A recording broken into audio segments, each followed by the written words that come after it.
మాతాపితృ దేవతాయ నమో నమః. పరమేశ్వరి దేవతాయ నమో నమః.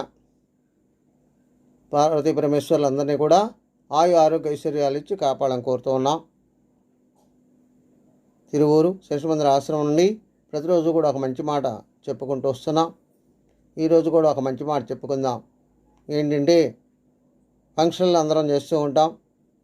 చేసేటప్పుడు ఆ ఫంక్షన్ చేసే యజమాని యొక్క స్తోమతను బట్టి బంధువులందరినీ పిలుచుకుంటాడు. అదేవిధంగా స్నేహితులని, పెద్దవాళ్ళని కూడా పిలుస్తూ ఉంటాడు. దేనికంటే అందరూ కూడా ఆ ఫంక్షన్కి వచ్చి వాళ్ళ పిల్లల్ని దీవించాలని అందరూ కోరుకుంటూ ఉంటారు.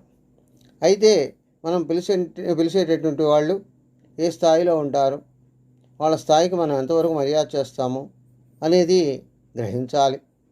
అలా గ్రహించలేకపోతే ఏం జరుగుతుందో ఒక చిన్న కథ రూపంలో చెప్పుకుందాం.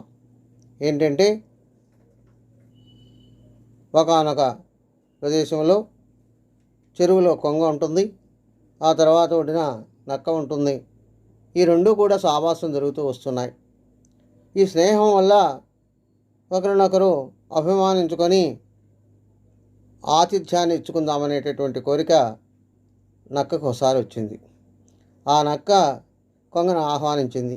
మీరు ఈ రోజున తప్పనిసరిగా మా ఇంటికి రావాలి, మా ఆతిథ్యాన్ని తీసుకోవాలి అని.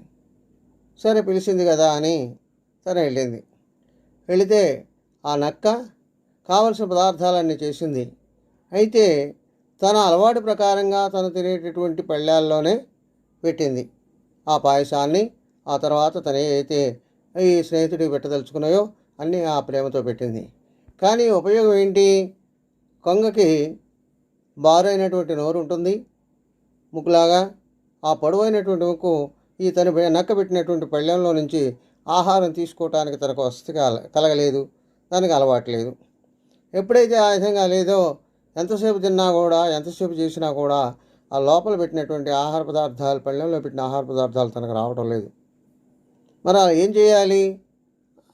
అది నక్కకేమో తెలీదు, ఈ కొంగకేమో అలవాట్లేదు. కాబట్టి అంత ఉన్నవాళ్ళని, గొప్పవాళ్ళని పిలిచినప్పుడు ఇలాంటి పరిస్థితులు వస్తుంటాయి. వాళ్ళ అవసరాలు ఏంటి, వాళ్ళు ఏ విధంగా చేయాలి అనేది తెలుసుకోవాలి. ఒక్కోసారి తను ఒక్కడే కాదు, తనతో పాటు 10 మంది కూడా కలిసి వస్తారు. ఆ 10 మందికి కూడా సౌకర్యం ఉందా లేదా, వస్తే ఏం చేయాలి అనేది ముందుగా ఆలోచించుకొని పిలవాల్సిన పని ఉంటుంది. కాబట్టి అందరూ కూడా తెలుసుకుంటారని చెప్తున్నాం. స్వస్తి. సర్వే జన సుఖినో భవంతు.